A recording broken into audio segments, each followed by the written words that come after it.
very different because they have said that they are going to do mugshots and fingerprints. And he will be turning himself in at the Fulton County jail, not in a federal building, not in a clean, nice environment. It is, from what we hear from the press, a really dirty, dangerous, scary place. You do the crime, you do the time. According to reports, Donald Trump is set to be arrested Thursday, August 24th, with his bail set at $200,000. So y'all, he might actually get locked up. I think the picture of him there, I think his experience of being in a real jail, I can tell you that some of the Watergate defendants, when they were put in the DC jail, really freaked out. Aw, thoughts and prayers. Though I wonder if he'll have access to his Truth Social while he's in there. And you know what would have gotten Trump out of these situations? I don't know, maybe not doing crimes, but don't worry, his favorite lapdog, Marjorie Taylor Greene, is always going to be there to defend him. Well, I'm sure Arizona is next. And just as Stephen Miller laid out, this is a conspiracy, a grand conspiracy by the Democrat Party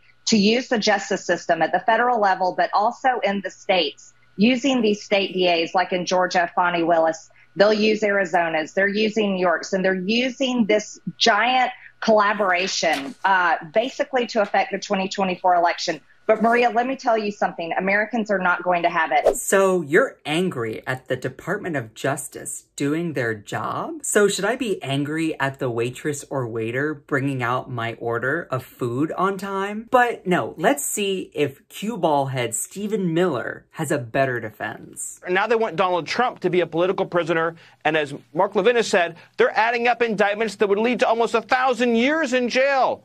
I mean, North Korea wouldn't even dream of something like this. And my question tonight is, at what point are elected Republicans going to realize the gravity and the severity of this threat?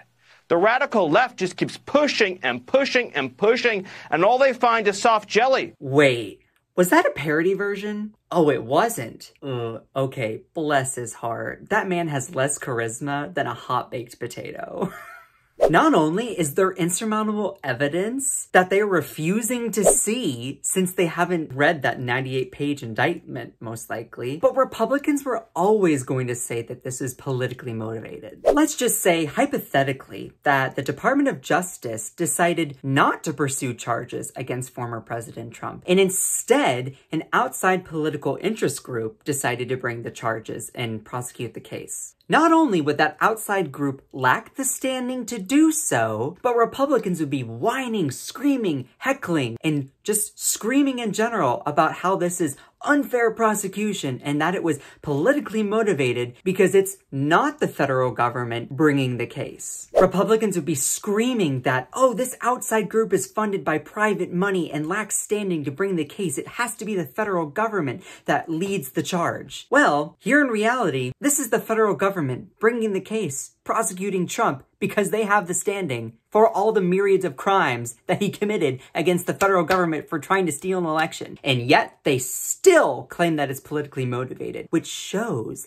that they don't care about consistency, the law, fairness. They only care about what's going to praise and idolize their daddy deity, Donald Trump. Not only is this unprecedented in American history, but this is how the system is supposed to work. It's called checks and balances. And I'm sorry that attempting to break the law and cover up a criminal enterprise in order to defraud the American public and steal an election that you duly lost, I'm sorry that that has consequences. Actually, I'm not, because you reap what you sow. And I'm gonna pull a page out of the MAGA playbook. Lock him up. Lock him up.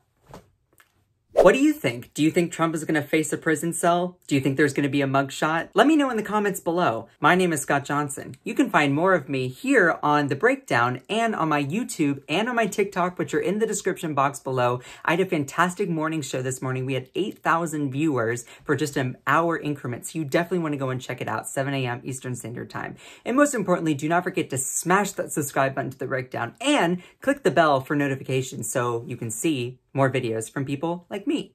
And I hope you have a fantastic rest of your Tuesday.